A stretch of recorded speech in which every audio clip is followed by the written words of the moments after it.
Hello friends, સ્વાગત છે તમારું મારી ચેનલ ધમુસ કિચન એન્ડ બ્લોગમાં. વરસાદની સિઝનમાં તો ઘરમાં બધાને ચટપટું ટેસ્ટી ખાવાનું મન હોય, પણ રોજ રોજ એ સમોસા કચોરીની મહેનતથી તો ભાઈ થાકી જવાય. પણ એવા જ ટેસ્ટમાં સરળતાથી બને એવું મને વધારે ગમે. એટલે આજ હું તમારી સાથે એક એવી જ વાનગી શેર કરું છું જે સ્વાદમાં લાજવાબ બને અને અડધી મહેનતે બની જાય. એટલે કે ઓછી મહેનત અને ડબલ ટેસ્ટ 100%. આજનો નાસ્તો બનાવવા માટે આપણે અહીંયા 1 કપ જેટલો બેસન એટલે કે ચણાનો લોટ જોઈશે અને થોડા બાફેલા બટાકા લીધા છે. આ બટેકાને મેં બાફી લીધા છે. હવે આપણે બેસનને ચાળી લઈશું. તો આ રીતે કોઈ ગરણી લઈ અને એના વડે આપણે ચાળી લેવાનો છે. હવે આપણે લોટની અંદર થોડા મસાલા કરી લેવાના છે. તો અહીંયા સ્વાદ પ્રમાણે મીઠું ઉમેરીશું. 5 ચમચી જેટલી આપણે અહીંયા હળદર ઉમેરીશું. થોડા અજમા લઈશું 5 ચમચી જેટલા, એને પણ ઉમેરીશું અને થોડું જીરું ઉમેરીશું. મસાલાને આપણે પહેલા સારી રીતે મિક્સ કરી લઈએ. હવે આપણે બેસનની અંદર થોડું થોડું પાણી નાખી અને એનું સરસ બેટર બનાવવાનું છે. તો સૌથી પહેલા શરૂઆતમાં આપણે થોડું જ પાણી ઉમેરીશું. જુઓ, આ રીતે આપણે મિક્સ કરતા જશું અને થોડું થોડું પાણી ઉમેરતા જશું અને કિનારી ઉપરનો જે લોટ છે એને પણ આપણે સાથે સાથે મિક્સ કરતા જવાનું છે.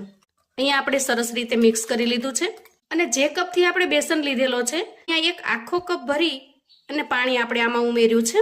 બેટરને આપણે હજી થોડું પતલું બનાવવાનું છે. તો ફરી હું 1 કપ જેટલું પાણી લઉં છું અને ધીરે ધીરે પાણી એડ કરું છું.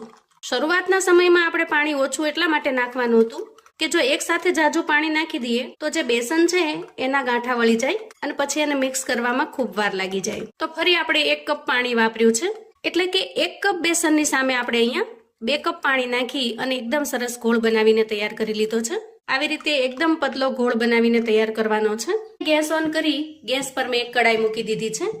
અહીંયા મેં નોનસ્ટિક પેન લીધેલું છે.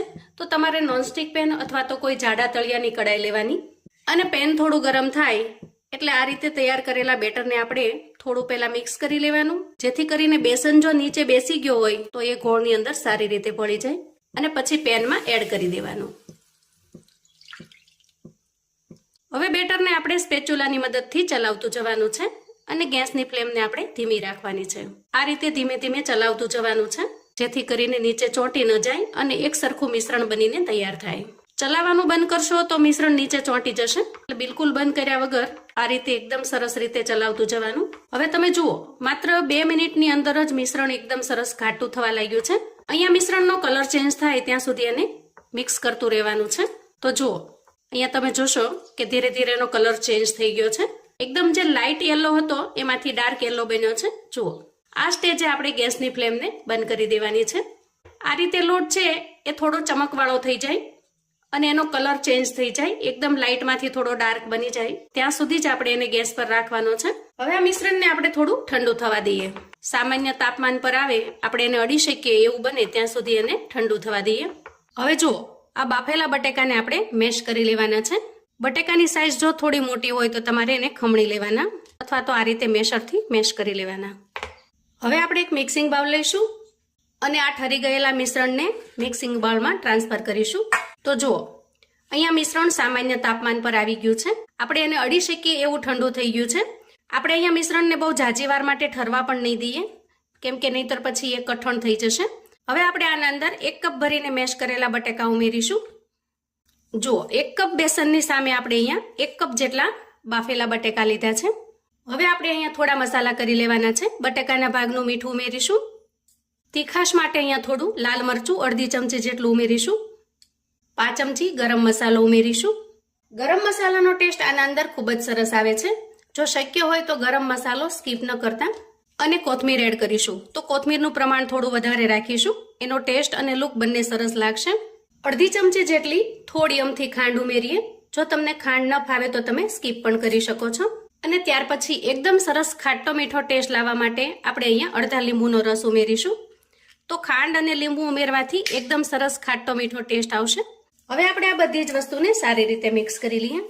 આના અંદર તમે એકદમ ઝીણી સમારીને ડુંગળી પણ ઉમેરી શકો છો, પણ આજે હું ડુંગળી વગરનો નાસ્તો બનાવી રહી છું.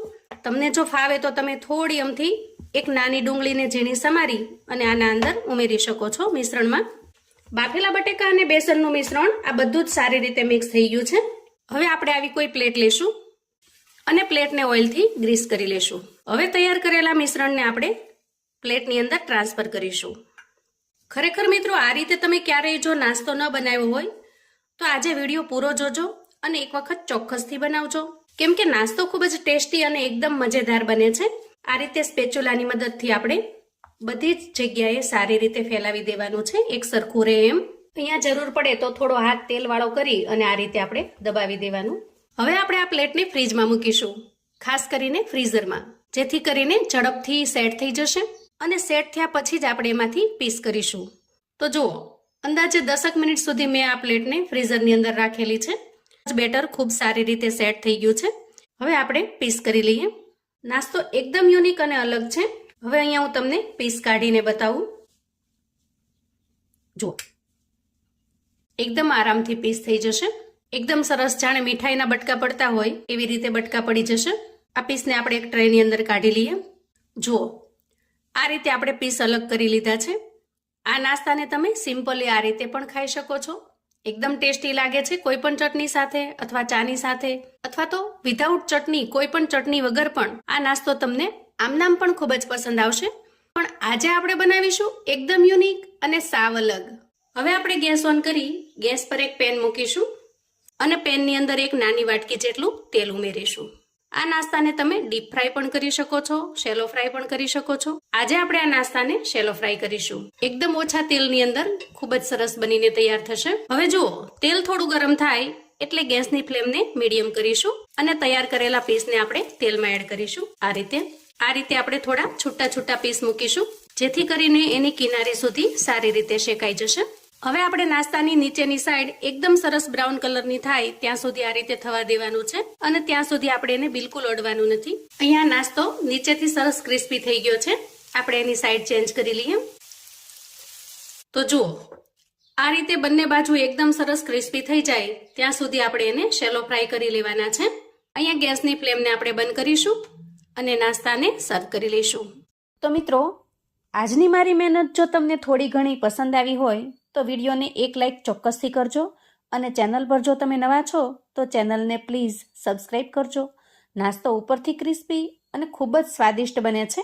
અહીં તમે એની ક્રિસ્પીનેસ જોઈ શકો છો. કોઈ પણ ચટણી કે ચાની સાથે ખાવાની મજા પડી જાય એવો ટેસ્ટી બને છે. જો વિડીયો ગમ્યો હોય તો તમારા સગા સંબંધી મિત્રોને પણ ચોક્કસથી મોકલી આપજો, જેથી એમને પણ આ નાસ્તાની રેસિપી મળી જાય. અને છેલ્લે આજના વિડીયો વિશે તમારો ફીડબેક મને કોમેન્ટમાં ચોક્કસથી આપજો. આવજો.